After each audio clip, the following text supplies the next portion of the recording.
quite a bit taller than me. All right, so I get to now introduce Professor Helen Suter to come up. Let me just find my bio here and my glasses. Professor Helen Suter is a soil scientist at the University of Melbourne and currently Deputy Director of the ARC Industrial Transformation Research Hub for Innovative Nitrogen Fertilisers and Inhibitors. She leads the National GRDC funded project, Enhanced Efficiency Nitrogen Fertilisers in the Grain Industry, and an opportunity to reduce greenhouse gas emissions and increase NUE. Her research investigates ways to improve nitrogen efficiency and reduce the environmental impacts of nitrogen fertilisers.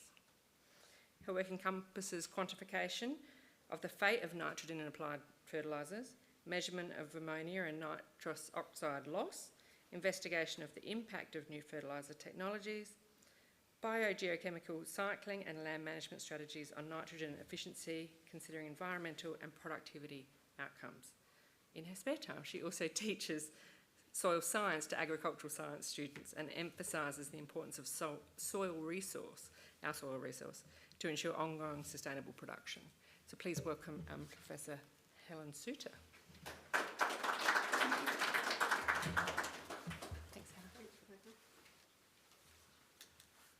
Right, good afternoon. I just wanted to check that you can hear me up the back because I went out the back. Yes, good. Got my teaching voice on today then, obviously, so that's good. All right, well, thank you for the chance to come and speak today about these enhanced efficiency fertilisers.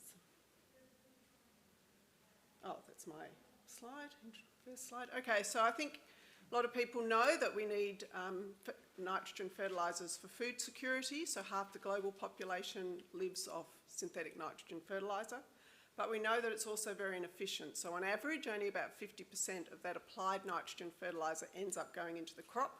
The rest goes somewhere else. And so what we're interested in when we're looking at these new products, we're interested in maintaining production, but we're also interested in the environmental outcomes associated with that. So these can be related to the ozone hole, smog and haze from ammonia, forest dieback, acidification of soil and waterways, eutrophication, and climate change. So we have a couple of research projects happening at the university, and that's, I think, why I've come to talk to you today. So the first one, as mentioned, is this innovative hub for what we call smart fertilisers. I've put the web page there, but if you just Google Smart Fertiliser Hub, you can find information about that. And this is a project that's a collaboration between some universities funded by the government, but also we have some industry partners involved in that. And this one's actually about developing new types of products because there's a limited number of products actually on the market, and there are issues with products available, not specifically saying any industry has a bad product, but there are challenges with them, which I'm going to talk about. The other project that we're doing is this one funded by GRDC. So this is a national project. We have a number of collaborators again in this, so a number of research institutions across the different states, and we also have again some fertiliser industry partners who are involved in that but not actually driving the agenda there. So they're involved because they have the products, but it's a completely independently run assessment. There is an update paper if you're interested in that as well. So just to provide the coverage of this GRDC project that we're currently doing, so it's in its second year.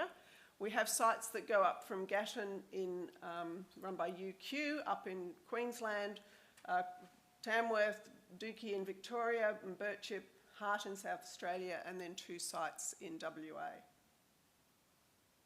And we're ranging from a summer cropping system up in Gatton with 760 millimetres of rainfall, across to this site at Wongan Hills, which is a winter dominant rainfall but much lower rainfall, and much lower rainfall in Hart and the BCG sites.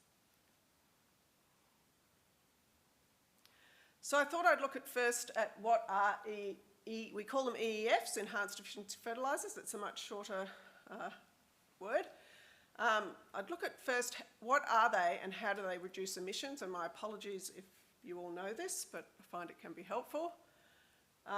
Okay, so here's the nitrogen cycle, and this is what happens if you apply urea? It hydrolyses to ammonium or ammonia. If you apply an ammonium-based fertiliser, it will nitrify to nitrate. And the plants can uptake nitrate or ammonium forms, depends on the plant and the type of nitrogen that's available.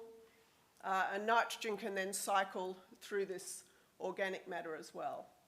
So in an ideal system, we would have the nitrogen going into the plant uptake, cycling through the organic matter pool as well. So to maintain, as we've heard about, to maintain that soil carbon level. As mentioned this morning, these processes are biological processes that are happening. So it'll be affected by the condition, the environment in the soil, the amount of carbon, the amount of microbes, the amount of moisture and the soil temperature. So the first loss that we get is ammonia, and this comes from surface applied urea granules. So this is the one that if you deep place this urea, you would lose that ammonia volatilisation. Okay, so ammonia is not considered a greenhouse gas, it's considered an indirect greenhouse gas, which I'll explain in a minute. If we have production of nitrate, the NO3 at the end, we can have a process called denitrification, which occurs under wet conditions, and this produces the greenhouse gas nitrous oxide and also the gas N2, which is 80% of what we're breathing at the moment. We can also have leaching of that nitrate because it's an anion, it doesn't stick to the soil, it can leach through into groundwater, can move into lakes and other water systems. This ammonia can be redeposited onto the ground, and once it's redeposited, now it's become an indirect greenhouse gas because we can get N2O emissions coming off that as well. And in addition, the nitrate that's leached into waterways, that's also considered an indirect greenhouse gas because when that ends up in going back out onto soil or through the water, it can also come off as N2O and N2.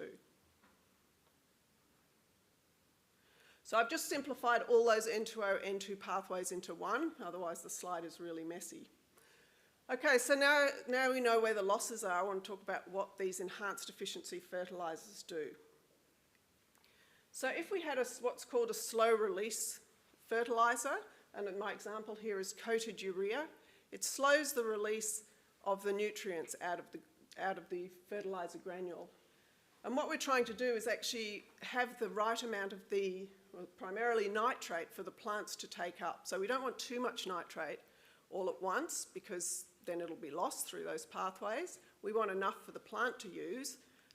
And so what this will do is just slow this whole process down. So it reduces the risk of ammonia loss, it reduces the risk of those other losses. The urease inhibitor, and they'd be things like green urea, you might have heard of. This stops this process of urea hydrolysis, and by stopping that process, slowing that process, it reduces the risk of ammonia volatilisation, so that's what it targets.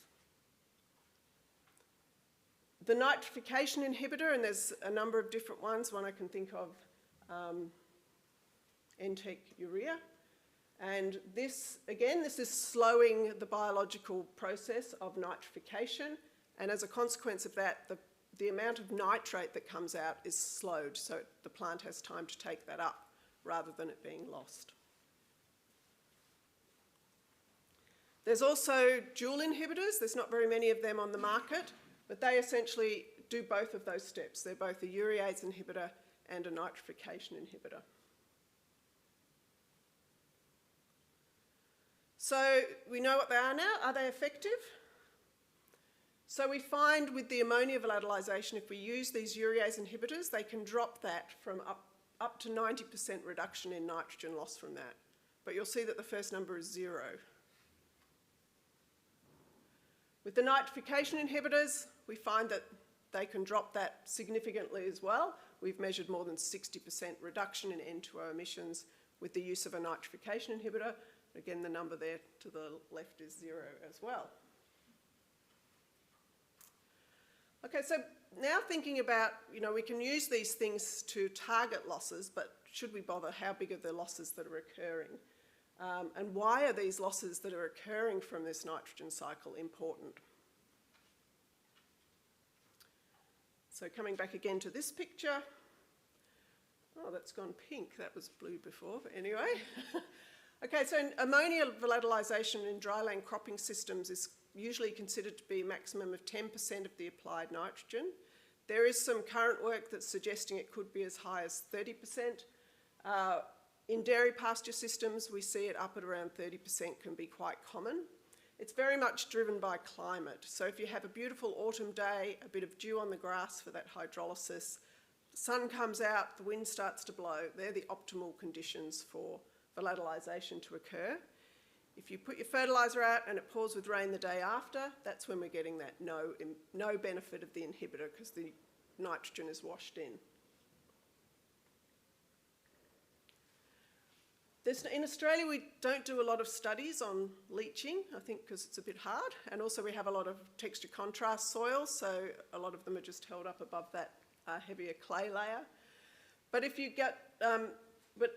had a soil with a texture where leaching was a problem and you had sufficient rainfall, then this would clearly be a big pathway of loss. And for the N2O emissions, I'm going to go into that in a little bit more detail. So these are emission factors. This was a national project that ran a few years back, and this is a consolidation of the data from this paper by Peter Grace. And I've just put up here the average emission factors for different types of land use. So, it's average for non-irrigated crop. So I think you all know what an emission factor is by now, but just in case. But that thing's moved a bit to the left. So the IPCC default was 1%, and this work was to say, does that make sense for Australian systems? So non-irrigated crop, maybe I'll go this way. So we can see that sugarcane is the highest, okay? So that's a lot of nitrogen goes in there, it's banded, and it's very wet and high temperatures up there, so we get a lot of emissions. Irrigated cropping, because there's water in the system, you'd have nitrogen in there as well. Horticulture, that's vegetables and trees, has a lot of inputs. And then once you're getting down into the irrigated crop, that's more irrigated pastures, a bit less, so I'm not quite clear what that is. Non-irrigated crop and is similar to the irrigated pasture, and the non-irrigated pasture is the lowest. These numbers in brackets are the number of studies, so we have to keep in mind how many studies are there that they've got this average data from. And for this non-irrigated crop, the range that average of 0.56 came from was 0.04 to 0.8. And that's because, if you think of that map before about the different sites we're looking at in our project, Wongan Hills isn't going to really get any emissions, whereas in Queensland, they're likely to get quite a lot. And we heard a little bit about this morning, so I hope my numbers match up with Richard's. So there's agriculture down there in terms of the N2O emissions. So this is the annual emissions to December last year. So 17.8% total emissions comes from agriculture, split it between N2O, methane and CO2. I think those numbers are the same. The N2O from agriculture is 80% of the national total N2O emissions. And the N2O comes primarily, in agriculture, comes primarily from these sources. So agricultural soils, which can be fertilisers, residues, animal wastes, and from biological nitrogen fixation. So even though biological nitrogen fixation is a natural process, you've still got nitrogen in a system that can be emitted as nitrous oxide. Manure management and savanna burning are the main contributors to this. So just to tell you all, I think, what you already know. So why do we care about this N2O emission? So this is the Global Nitrous Oxide Assessment from the UN Environment Programme, and I just highlighted the key things perhaps from these three statements to look at. So the first one is urgent action on N2O is critical, and this is related to actually the change to the 1.5 degrees temperature change.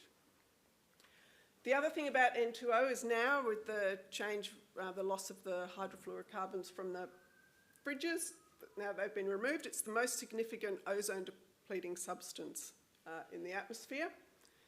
And then this third one related to us managing agricultural systems is that, you know, we need this sustainable management approach. And it's not only going to reduce nitrous oxide, but it also says it will reduce other harmful nitrogen compounds. So ammonia is a pollutant, and in the atmosphere that can form this PM2.5 particulate material that is not good for us. So just looking now, I'm going to focus on fertilisers because that's what the talk is about. So if we think about N2O emissions from fertilisers, it's going to be driven by these things. It's going to be driven by how much nitrogen is the system. The more nitrogen there is, the more the chances of loss are. It's going to be driven by climate. So we know particular climates, for example, as I mentioned before about the ammonia conditions that maximise ammonia loss. But in terms of N2O emissions, we need a lot of carbon in the system. We need to have rainfall. Higher temperatures will also increase that because it's the losses because it's a biological reaction. Because it's driven by water, so if you add water, we're going to increase those losses on the right there. So water management is important, although actually in Europe they do use these denitrification beds which are saturated where they drive the N2O to N2, and that's one way that they manage it. Land use will have an effect because we'll have differences in carbon and nitrogen in the system, and the choice of fertiliser. And so that can be what form of nitrogen you're putting on, but whether you're also using these enhanced efficiency products. And I just wanted to put this one up about nitrogen application rate. So here's the crop yield in response to nitrogen application, this law of diminishing returns that we always see. So that one's clear. I'm not an economist, so I'm going to avoid the economic statements. But I want you to look at the red and the blue, which blue is the nitrate leached. And so you can see it's not linearly increasing as N increases, but the N2O even increases more. So as our N application rate increases, there's a point at which it really kicks off. Okay, so it was about opportunities and challenges. So what are the opportunities with these products? And I hope you can see this because it's quite small. This is a meta-analysis done by my colleague Raymond Lamb, and I've put the reference here if you want to have a look or contact me. And what he's done is he's got a whole lot of papers from the literature from around the world. He's looked at different farming systems, and he said, do these things have an impact on ammonia emissions, N2O emissions, runoff and leaching, urease inhibitors, nitrification inhibitors, that's the double inhibitor, and controlled release fertilisers on the right. So there's a dotted line here. If it's to the left, it means yes, that's a good effect, it's reduced it. If it's to the right, it's increased the loss. So if we look at N2O emissions, we can see that the nitrification inhibitors consistently reduce emissions. The double inhibitors, they also do that, so do the controlled release fertilisers. But the urease inhibitors, it's a little bit uncertain, so we can't say yes, they're a good way to reduce emissions. If we look at ammonia, we can see that here the urease inhibitors are very good. The nitrification inhibitors actually increase ammonia emissions, that's a possibility. Double inhibitors and controlled release also reduce it. And if we look at runoff and leaching, the nitrification inhibitors and the controlled release fertilisers are able to reduce that. There's not really enough data in that double inhibitor one to make a comment.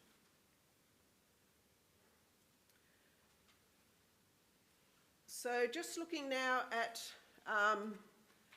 coming back now to this graph, so this was the table, this was the original table I showed you of the different levels of emissions, and this one's saying, okay, what happens to N2O emissions if you use a nitrification inhibitor, a urease inhibitor, or a controlled release fertiliser?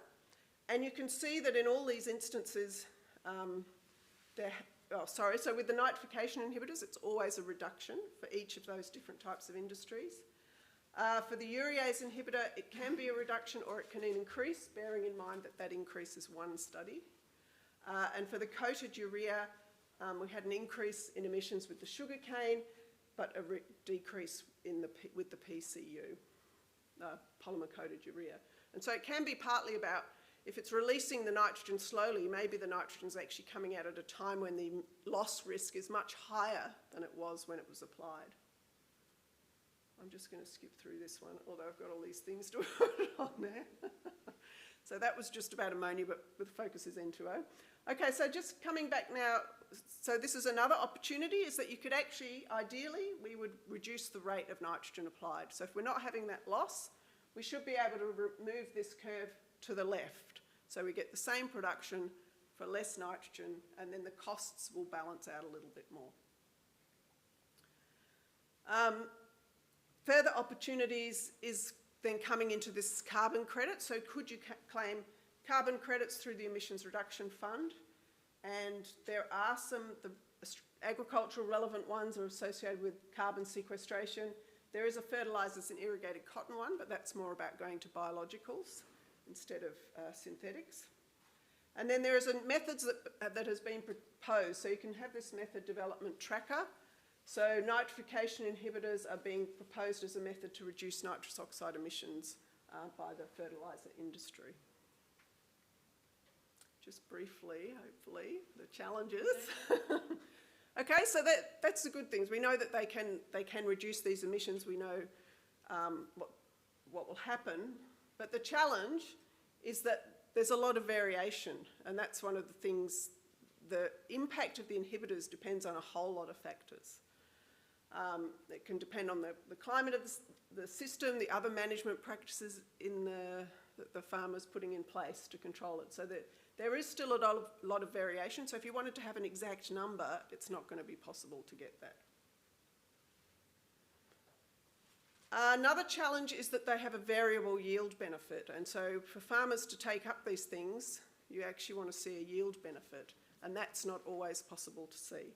So there's been, like that other meta-analysis I told you before, there's been a number of ones that have looked at yield. Some say it improves it, some say it doesn't make any difference, and I think all these things here are going to influence that. Like, I work in the dairy industry, there's so much nitrogen in that system that it doesn't make a lot of difference at the moment. If you don't have enough of all the other things you need to grow a good crop, then savings in nitrogen aren't going to do anything.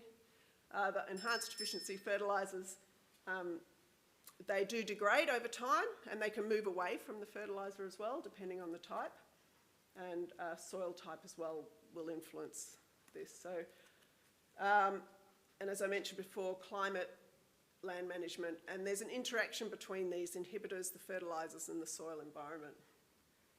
So my take-home messages: I think we're going to have to keep using these products at the moment to feed the population that we have. Keep using fertilisers. So these products, I think they'll have a major role in addressing this, the environmental impact that's a challenge for nitrogen use. These are being proposed as an emissions reduction methodology, but there's still a lot of uncertainty about performance, and we need some new products, which is what we're working on. So, thank you.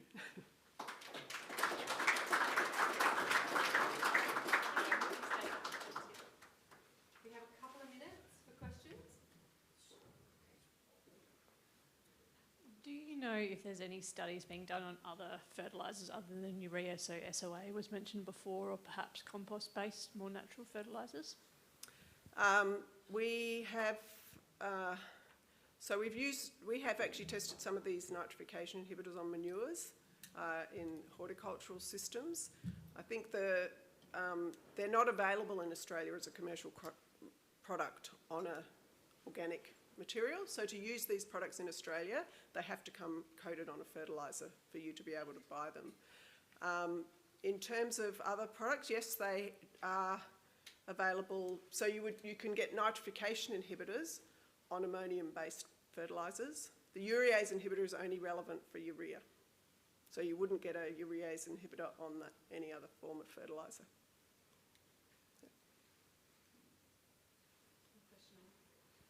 You've got a site. I see you've got a site at Hart. Are you measuring nitrous oxide emissions at that site? We're not. So that's being run by the Hart Grower Group, and there weren't resources, so I was thinking maybe I should have a chat to you about that. So we're doing, well, not all, because they're doing a lot of work, they're doing agronomic nitrogen responses, but also measuring the fate of applied nitrogen, so using those 15N isotope labelled fertilisers to look at the fate of nitrogen for 2 years over there. But no N2O emissions. The N2O emissions in our trial sites are in Gatton, Tamworth and Dookie, and those are the sites that are likely to have the higher emissions because of their climate. And can we have an update on whether the GAF tools will recognise some or all of the EEFs with a lower emissions factor in the near term? That's you have to talk to Richard about that. Yeah, so I'm not actually involved in putting these into any of the calculators, any of these numbers, so I don't know where that is. I know there has been work being done on trying to incorporate these fertiliser types into modelling. Often in the past it's just been a default value that's been used, yeah. But I don't know about, I can't answer that one. One more, okay, and then we'll finish it there. The effectiveness, you showed some fairly wide variation, 0 to 90% and 0 to 60%. The factors that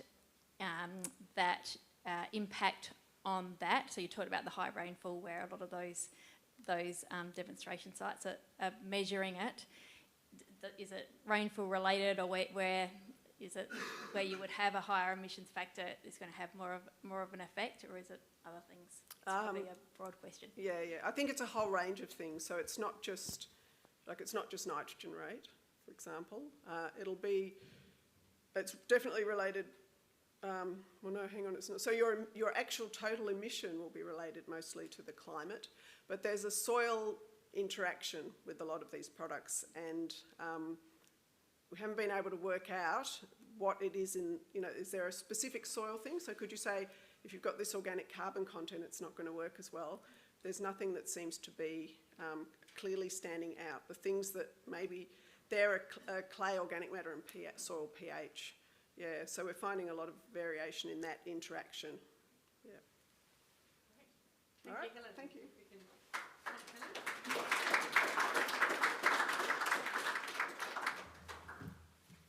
Thank you very much, Helen. Okay.